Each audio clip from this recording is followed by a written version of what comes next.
So we introduced this idea of an electric potential in saying that the potential energy between two interacting charged objects is equal to the charge of one of them, which you can call like the test charge, and the potential of all the sources, whatever they are. It could be another point charge, or it could be a capacitor, or it could be a whole a complicated system of charges. But the main idea is that the potential depends on something the sources create, and then how that thing interacts with a test charge. Okay, so we can focus on the potentials, the electric potentials created by sources. Now we can relate this potential to electric fields. So let's see how that works. First of all, let's remember that change in potential energy, generally, not just electric, but any change in potential energy can be written as the negative work done if the forces involved are conservative. Okay, and we'll find that Coulomb force is a conservative force, so we can just assume that. Okay, but remembering that work is defined as F dot ds from some initial to some final state. Okay, where F in this case would be the Coulomb force, but generally it's a force with the vector dot product, which again takes the piece of the force in the direction of the motion. Okay.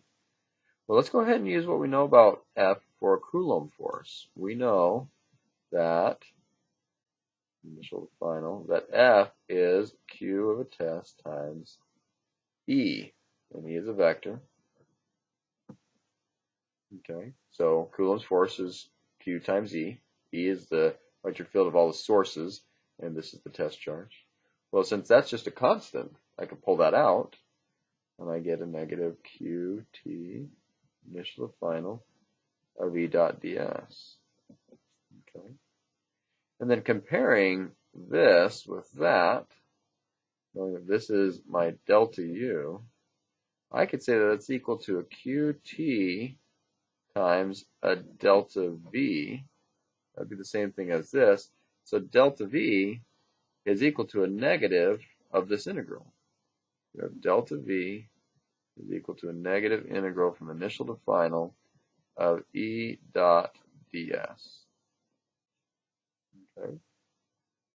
And that is actually the most formal, thorough mathematical way of describing it. And we're going to spend a good deal of time understanding what this means in a variety of conceptual ways. Okay? But basically, mathematically, an integral is an area under a curve on a graph. So I could find the change in potential by adding up the area, just like acceleration is related to velocity. Velocity is the area underneath an acceleration versus time graph. So these are related mathematically that way. But what's interesting here is we can find ways in which special cases where these come out, and I'll go over some of those in a later video.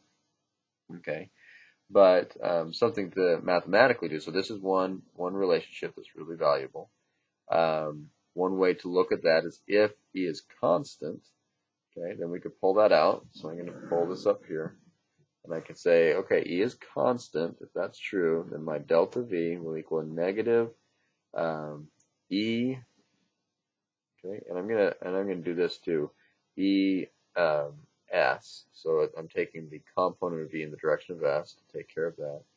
Negative ES, and then delta S. Because then the only thing left over is the integral over ds, and that's just a total displacement. So if I'm assuming my electric field is constant along this line, this path delta S, then and constant in direction as well with it, then I can write it this way. And this allows us to find what ES is. It's going to be negative delta V over delta S, or I could take those changes and take really small steps and find that this is also the negative of the slope of a velocity versus position graph. So we have now this relationship between voltage or potential, electric potential, which sometimes is called voltage, okay, and electric field. We have the relationships go either this direction or the opposite direction. So remember, this is the same thing as a slope, only it's the negative of the slope.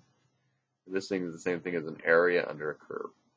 So these are our mathematical definitions of potential, or the relationships between potential and electric field.